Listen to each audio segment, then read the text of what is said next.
பிரபல big pass நடிகையான Pavithra அவர்கள் இப்போ திருமணம் செய்ய போகிறாங்களாம். அந்த நபர் யாருன்றதை வீடியோவில் பார்த்து தெரிஞ்சுக்கலாம்.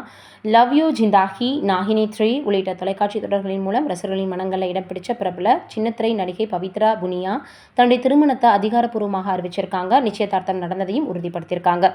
பிக் பாஸ் போட்டியின் மூலமாக அறிமுகமான நடிகர் ஐஜாஸ் கானுடனான உறவில் ஏற்பட்ட பிரிவுக்கு பின்னர் ஒரு வருடம் கழித்து வெளியாகியிருப்பது குறிப்பிடத்தக்கது. தனது சமூக வலைதள பக்கத்தில் கடற்கரையின் பின்னணி எடுக்கப்பட்ட ரொமான்டிக்கான நிச்சயதார்த்த புகைப்படங்களை நடிகை பவித்ரா பகிர்ந்திருக்கிறாங்க. பவித்ராவின் வருங்கால கணவர் முழங்காலில் அமர்ந்து மோதிரம் அணிவிப்பது போன்ற தருணம் இடம்பெற்றிருக்கு. மற்ற புகைப்படங்களில் இருவரும் மகிழ்ச்சியுடன் இருக்கக்கூடிய காட்சிகள் அந்த வீடியோவில் காட்டியிருக்காங்க. ஆனால் விசேஷமாக பவித்ரா தனது மணமகனின் முகத்தை மறைத்து வைத்ததுடன் அவரின் பெயரையும் வெளியிடலை.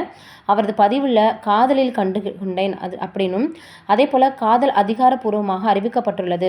உங்கள் மிஸ் பவித்ரா விரைவில் மிஸ்ஸஸ் அப்படின்னு சொல்லியிருக்காங்க. இந்த பதிவுக்கு நடிகை கிருஷான் எனக்கு தான் முதல்ல தெரியும் வாழ்த்துக்கள்னு கருத்துக்களை பதிவிட்டிருக்காரு. நடிகை சுப்ரியா சுக்லா எப்போதும் சந்தோஷமாக இருங்கள்னு பதிவு செஞ்சுருக்காங்க.